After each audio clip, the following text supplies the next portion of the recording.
There they are! Ladies and gentlemen, my name is Nick and you're watching Video Entertainment Talk. For my second episode, I'd like to have a sit down and discuss a show that's very hot right now. In fact, I haven't seen anything like it since The Sopranos and Breaking Bad. That's right, I'm talking about The Penguin. Did you call me? And more specifically, I'd like to discuss moments that we witnessed incredible acting in Season 1. The Penguin is a spin-off TV series that follows the events of the Batman movie released in 2022. The show was developed by Lauren LaFranc, it was written by her and a team of other writers, plus it was directed by 4 different talented directors. Colin Farrell reprises his role as Oz Cop, who's about to climb the ladder of Gotham's crime elite to reach to the top. Be advised that this video contains spoilers, so no complaining to me if you haven't watched the whole season yet. Got it? Now without further ado.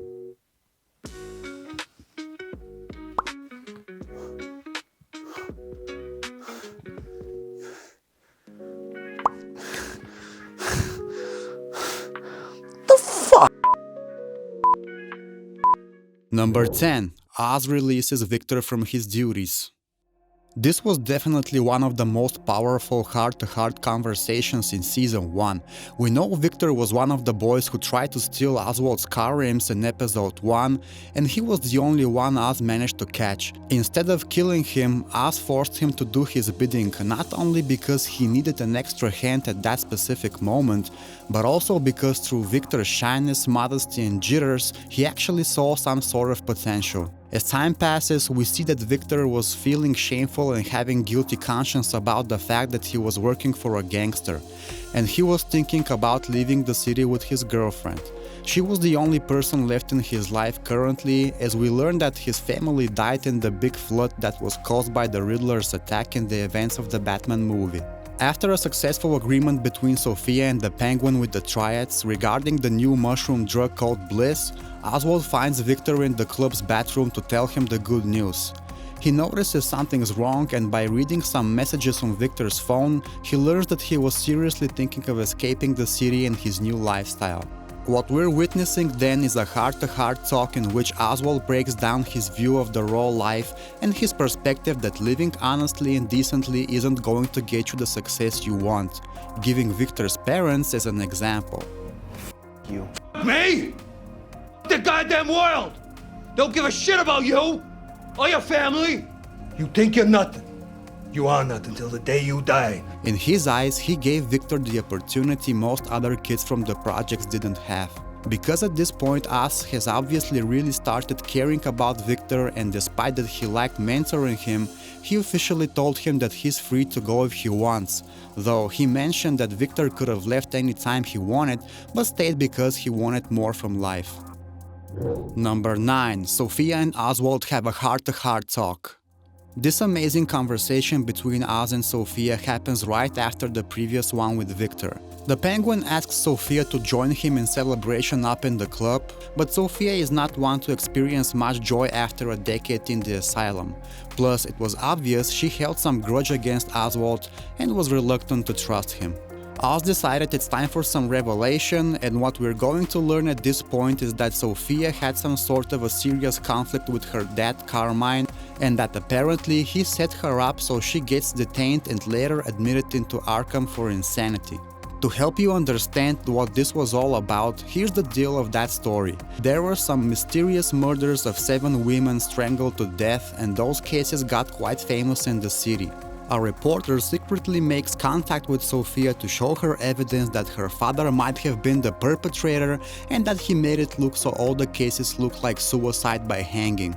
Upon some more analyzing, Sophia gets to the conclusion that not only this may be true, but that Carmine may have also killed his wife and Sophia's mother Isabella in the same way and made it look like she hung herself.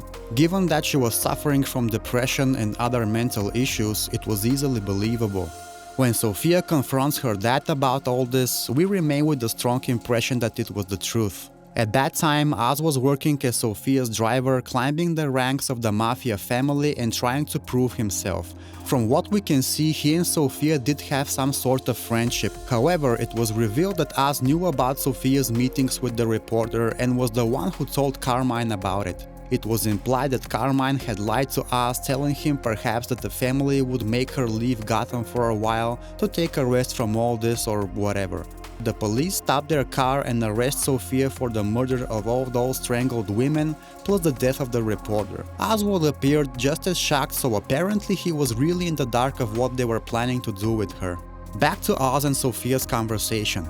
I was really impressed to see the Penguin feeling some remorse and guilt for all this, to the extent that he got tears in his eyes. He was open as to why he did it, and the reason was his huge ambition for success, partly because of the grotesque appearance and inner inferiority complex. I got the club, the drops operation to run my own thing. Guy like me, getting all that don't mean nothing to you maybe, but it does to me. Meant I could have a better life. He really was sorry, but also stated that he was proud to get to where he's at today, given his shortcomings. I thought it was really touching, and you can see Sofia backing up a little. Both actors did an amazing job here. Christine exhibiting that tiresomeness of everything, that leveled behavior displaying lack of emotion in certain moments, to her leftover resentment for Oz, all the way to small signs of forgiveness. And Colin Farrell being able to express all I described above, mixing remorse, sadness, ambition, and pride like that. Number 8. Sofia struggles in Arkham Asylum. Please accept my apologies, but I'm going to include a sequence of scenes and shots here instead of a single scene because it would be impossible to pick only one. I already explained why Sofia ended up in the nut house. Her father set her up for the murder of 7 women, and they declared her as being crazy. She was shoved in Arkham very fast and was slapped with the nickname the Hangman. The director of that episode, Helen Shaver, and the writers did a hell of a job making this whole experience really terrifying. She got stripped and washed like an animal, viciously beaten up on purpose by another inmate, and subjected to many procedures of electroconvulsive therapy that she didn't need. All it did was cause her pain and fright and scramble her brain, so she began vomiting on random occasions, as well as experience cognitive distortions. She was also pushed on to stab with the fork the same crazy inmate that had whooped her ass, but she was smart enough to realize that the main treating doctor was probably working for her father and is setting this up. It was incredible to watch Christine Milioti display innocence, fear, and confusion like that when they first work her up and process her, beat her, or when she starts experiencing panic attacks with suffocation, nightmares, and when she witnessed the other inmate stabbing herself with the fork after she refused killing her. Through her fear, she also showed some hope of getting out of Arkham because she thought her stay was going to be 6 months. That was before Alberto's visitation, when he told her that she was going to be screwed even further as they tampered with her report and that they prolonged her stay in the asylum up to 10 years. I like that moment because you can see Sofia fully breaking and flipping out. She was as equally shocked and scared as she was in a fuck it mode, so now she felt there was nothing else to lose, and she realized that she needs to dull her emotions and toughen up if she was going to survive this place. Number 7. Sofia Falcone becomes the new boss. Now knowing what the rest of the family had thought about her mother and that they couldn't wait to get rid of her, plus with her brother dead too, Sofia had no love left for her other relatives. And because she was now indeed a psycho, she gassed them all out in the family house, except for a little girl who of course didn't have any fault, so she spared her. How humane!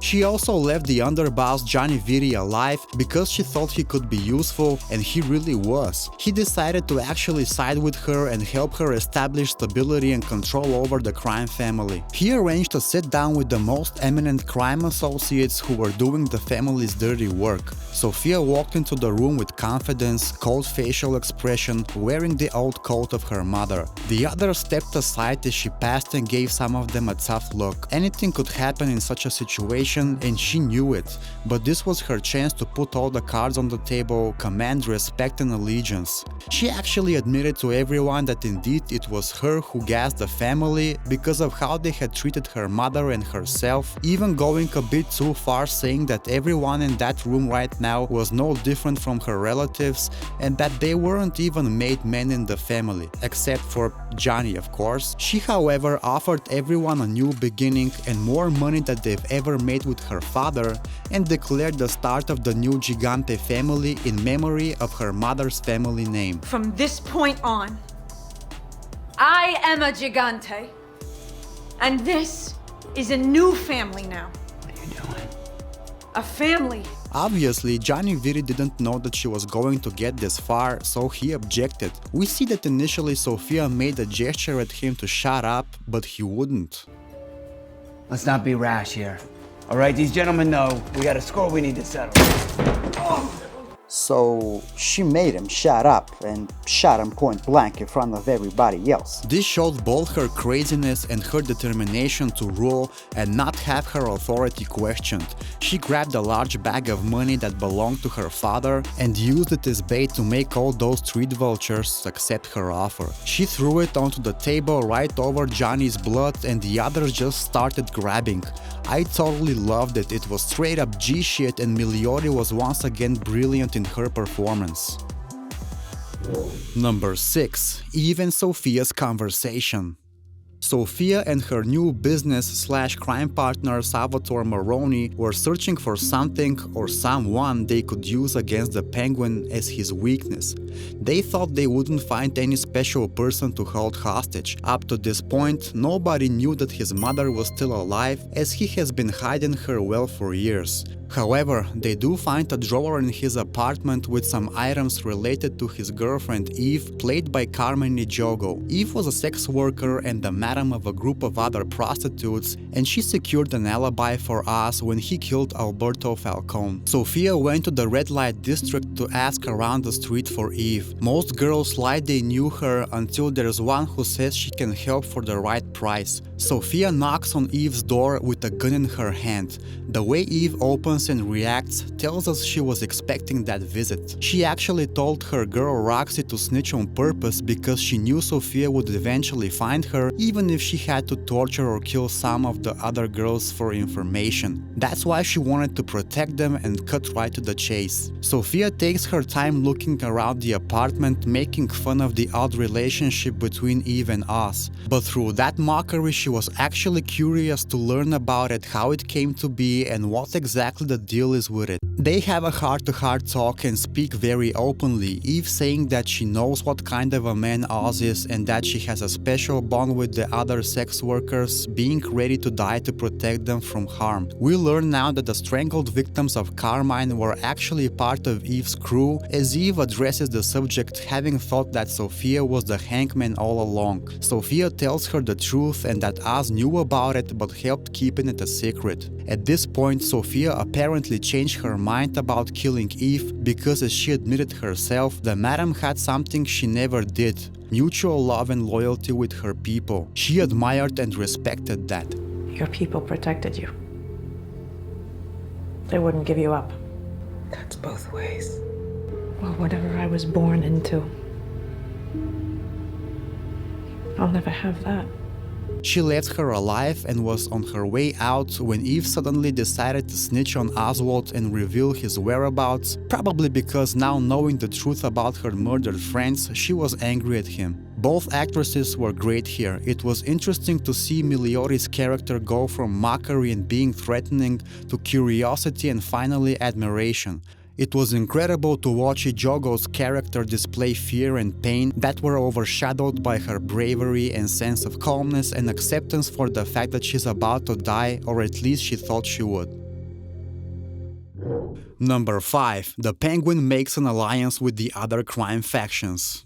This scene was one I watched 4 or 5 times because Farrell had a really powerful performance. He showed honesty, anger born from the chip on his shoulder, and leadership abilities of a true crime lord. The Penguin had the mushroom drug Bliss operation, but he needed allies to go against the big Italian crime families, so he arranged a meeting with the leaders of the other more prominent gangs. He needed a powerful speech to win them over, and man, he delivered it in a spectacular fashion. Even though they all hated each other and they hated him the most, which is totally understandable. as he acknowledged himself, he reminded them about the strength of unity and of the need to fight for their territories or the newly formed Maroni and Gigante alliance would destroy them. One of the points that really stuck was the fact that most of them started from nothing, had to earn their share and take it up not only with the Falcons and Maronis, but also with the rich corrupted politicians who have been running the city for years, taking credit for what the common folk has built.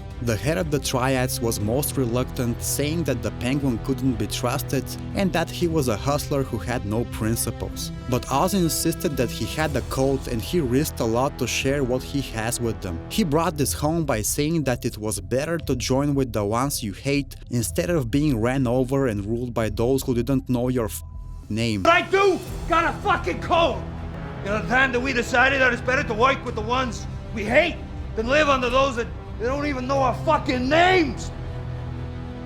He knew exactly what to say to them the whole time, and in his closing statement, Oz was honest about being a hustler, stealing Sophia's drug and killing Alberto Falcone. But he reminded them that just like every single one of them, he came from nothing and needed to prove a lot. So one by one, everyone decided to roll and opened a beer to have a toast for their new partnership. Besides Colin Farrell's acting, I really enjoyed the cinematography of this scene. All the vehicles' lights and how they were positioned, plus the lights of the warehouse where they meet, the wet floor, and the way they switched the camera focus from one character to another while Oz was charming them so we can see everyone's individual reaction to his words really made this look great.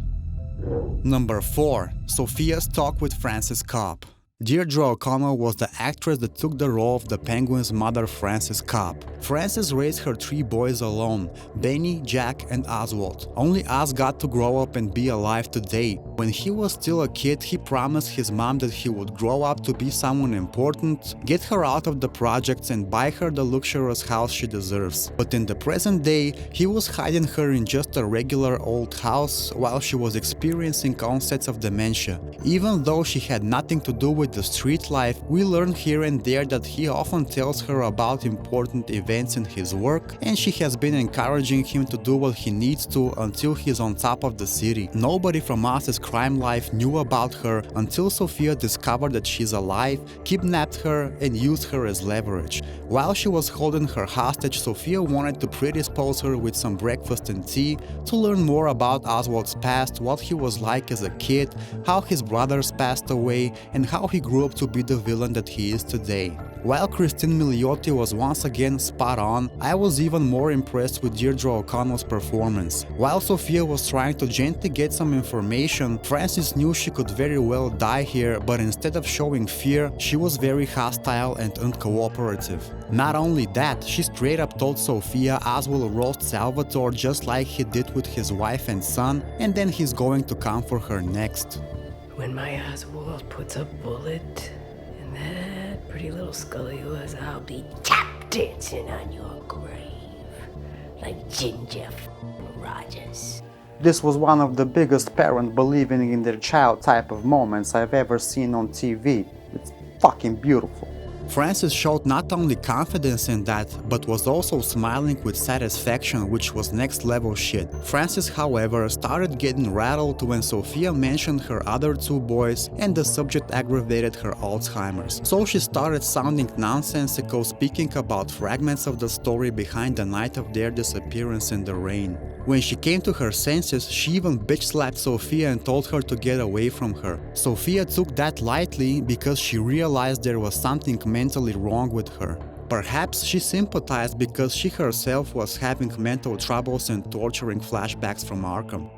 Number 3. Sophia burns her family house. Christine was at the top of her game once again here. This was one of the most badass moments of the entire season, hands down. Sofia Falcone was planning on leaving the mob life behind, leaving Gotham and finding some peace after everything she had gone through and done herself. She even decided to give away her share of the crime business to the gang faction that delivers Oswald to her so she can kill him and close this chapter of her story. As a final you to her family name and a way to end her burnout from all the trauma and notorious legacy, She decided to burn the house down. of course, she started by gathering all her father's personal belongings from his room. She poured some liquor onto the pile of stuff, lighted 3 cigars all at once like a total G, and with a smile on her face, she tossed one of them to start the fire. You can tell she was happy and wanted to take the time to enjoy the moment while the flames were growing inside the room. She then continued her outburst, pouring liquor in Carmine's office, breaking a bottle at the desk. She danced a little in the big living room and even did the same to the family portrait that was hanging on the wall. It was here that she threw the last cigar and went out of the house to watch it burn in peace. There was also perhaps some reminiscence of happy moments she experienced there as a child, as I could see some small glimpse of nostalgia in her eyes. This really is one of the most badass scenes, And what made it cooler, or hotter in this case, was the fact that there were no other characters and no words spoken. You just watch her emotions pour out in a delicate way as a cover song of Nirvana's Where Did You Sleep Last Night plays in the background. It was just marvelous. Number 2. The Penguin fights Salvatore Maroni. Bro, this was awesome. I watched this moment like 7-8 times and couldn't get enough of it, so I'm placing it at number 2. After Sofia took Francis away from the hideout apartment in the Crown Point neighborhood, Oz arrives there to find Victor knocked unconscious and learns that they kidnapped her. They were also waiting for him to show up to the place, so Maroni arrived shortly after to catch him off guard. He beat the shit out of Oz and made him reveal his secret base where he was growing and dispatching the Bliss drug. So that's where they went, killing a few people on their way in. Salvatore declared this business was now owned by the Maronis and the Gigantes and that the Penguin's crew was now his. While at first Oz tried to feel Salvatore a little regarding his thoughts on Sofia, see if he wasn't planning on screwing her over or something. But after seeing it's not going to work, he tries plan B. And plan B was to get him out of control by talking about how he burned his wife and son, so that in a moment of rage and carelessness, one of Oz's men pulls out some plugs and causes partial killing of the lights. After that, Oswald's men start fighting Maronis, while those two have a collision of their own. They exchange blows, and at some point Salvatore gets the upper hand, but what do you know? He suddenly has a heart attack. That's when the cool part began. Oz screamed at him to get back to fighting, but when he sees that he wasn't able to and that he was probably about to die, he panicked. Why? Because the way I saw it, he held so much spite, anger and hatred towards Maroni that he personally wanted to defeat him, then torture, gloat and finally kill him when he feels like it. He was worried a heart attack would take away his moment of glory. Hence he was in a rush to get in Sal's face, so his is the last thing he ever sees, and so that while drawing his last breath, Maroni knows that he lost the war with the Penguin. That however wasn't enough for Oz. He went berserk and started screaming and cussing at Salvatore's dead body to get his anger out. You're supposed to destroy me, Sal! You know, show me what a big man you are, what a fucking big man you are! You filthy, stupid prick! Fuck you! Still, this wasn't the type of victory Oswald probably was imagining. Inside, he maybe realized that he was losing the fight to an older guy and that he got lucky. And just as I expected, he started unloading his gun in his corpse in a carefree way. There wasn't much else to say, so why not shoot a little? He even took off Salvatore's famous ring of power, see what I did there? and put it on so he could brag about killing him in front of everybody he meets. And number 1, final revelations between Sophia, Oz and Francis. I don't know where to even start from here. This scene was the most intense in the entire miniseries. This triple acting masterclass just made my hair stand on end. There was a plethora of mixed emotions that we witnessed here. There was not just fear, anger and a lot of pain that was pouring out of this scene, but also some display of satisfaction and amusement from Miss Gigante in the beginning. I'll start with Sophia because she was trying to be the catalyst for the forced revelation between the Penguin and his mother. Sophia now knew Francis's secrets, from putting her through EMDR therapy to unlock her memories. In the final episode, we learned that Francis actually knew that Oz went out in the rain to play with his brothers. When they got in the sewers, they played hide and seek. Oz didn't like it when they were trying to scare him for some fun and decided to close and lock the door of the sewer his brothers were hiding in. He left them there to beg for him to let them out and went home to watch a movie with his mom, just like that. The heavy rain that night flooded the sewers and his brothers drowned. Sophia wanted to make Oz suffer by admitting right here and now to what he had done, but of course Oswald plays dumb, screaming he didn't know what she was talking about and kept urging her to let his mother go. He was very scared for her well-being, we could tell that, but did he care enough to spit the truth out? On the other hand, Sophia also tried to make Francis admit that she had known about Oz's deed as a child and that she was thinking of letting her Italian mobster friend Rex kill him, not only because he caused his brother's death, but also because of the monster he was going to become. Neither Francis nor Oz budged, so Sophia decided to try the hard way and ordered her men to place Francis's finger in a cigar cutter. They started cutting her finger just a bit to see his reaction. Francis started begging and crying out of pain. Oz looked even more terrified of what was happening, but god damn it, he just couldn't admit to his mother that he killed his own brothers, not even to save her. That was some next level shit. When Francis saw that his son isn't going to save her, she just went crazy and screamed at him, saying that she already knew, so he should just say it out loud. He was a hardcore liar to the end, trying to convince Francis that it was her dementia talking, not her. I know what you did to Jacobetti. I always known. Lies. It's just your disease talking, Mom. Fuck you! And that's one of the beauties of how the writers made the Penguin's character. We saw through the entire season that even in critical moments, he was sticking with his lies no matter what and always had a plan to screw the others over. Sophia let Francis go and she got closer to us, admitting her own truth, that she knew what he had done and that she had enough love for the three of them. She also admitted into contemplating about getting rid of him and that she has been hating him ever since. She grabbed a bottle, broke it and stabbed him with the open glass, which was her final act of releasing her anger and pain. After that, she passed out and hit her head on the floor. A fight broke out and the Penguin managed to escape the building carrying his mom. I really wish I could witness the shooting of this scene. It was just brilliant. So there you have it. Those were my favorite moments of incredible acting in season 1 of The Penguin. That doesn't mean there weren't any other scenes that deserve props, okay? I just decided to stick with these. If you liked the video, you can start kicking up by subscribing to the channel, and in exchange, I'll get you more content in the future. It's a win-win, huh? What do you say? I knew you liked the idea. It's an offer you can't refuse, right? So until next time, and take care.